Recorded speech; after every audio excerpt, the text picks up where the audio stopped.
കോൺഗ്രസിനെ കൊടുക്കാനുള്ള എളുപ്പമാർഗം എന്താണ്? അത് ആ പാർട്ടിയുടെ തന്നെ സ്വഭാവ രീതികളാണ്. ഗ്രൂപ്പും കുത്തിത്തിരിപ്പും അടിസ്ഥാന സ്വഭാവമായതിനാൽ ചെറിയൊരു തീപ്പൊരി ഇട്ടുകൊടുത്താൽ മതി.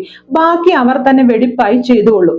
10 കൊല്ലമായി അധികാരമില്ലാതെ നിൽക്കുകയാണ്. ദീർഘകാലമായി നിൽക്കുന്നതിനാൽ തമ്മിൽ തല്ലിന് കുറച്ചൊരു ശമനമൊക്കെ വന്നിട്ടുണ്ട്. പക്ഷെ മുഖ്യമന്ത്രി കാര്യം വരുമ്പോൾ തനി സ്വഭാവം പുറത്തു വരും. കോൺഗ്രസിലെ കാര്യങ്ങൾ നല്ലോണം അറിയാവുന്നവർ തന്നെയാണ് സുകുമാരൻ നായരെയും വെള്ളാപ്പള്ളിയെ ഇറക്കി ആഭ്യന്തര കലാപത്തിനുള്ള തിരികൊളുത്തുന്നതും. രണ്ട് പ്രബല ഹിന്ദു സംഘടനകളുടെ നേതാക്കന്മാരിലൂടെ ഒരേ സമയം വ്യത്യസ്ത ലക്ഷ്യങ്ങളെ ലാക്കാക്കുകയാണ് CPM.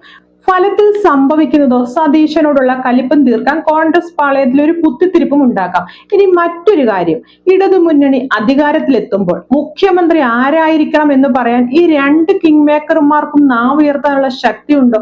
പോയി പണി നോക്കാൻ പറയും അവർ. പിന്നെ കോൺഗ്രസ് എന്തുകൊണ്ട് മിണ്ടുന്നില്ല? മുഖ്യമന്ത്രി ആകണമെന്ന ആഗ്രഹം കൊണ്ട് നടക്കുന്നവർ ആ പാർട്ടിയിൽ നിരവധിയുണ്ട്. എനിക്ക് മുഖ്യമന്ത്രി ആകണമെന്ന് ഇവർക്ക് പരസ്യമായി പറയാൻ പറ്റില്ല. പിന്നെ ആരെങ്കിലും പറയുമ്പോൾ വേണ്ട എന്ന് പറയേണ്ട കാര്യമുണ്ടോ?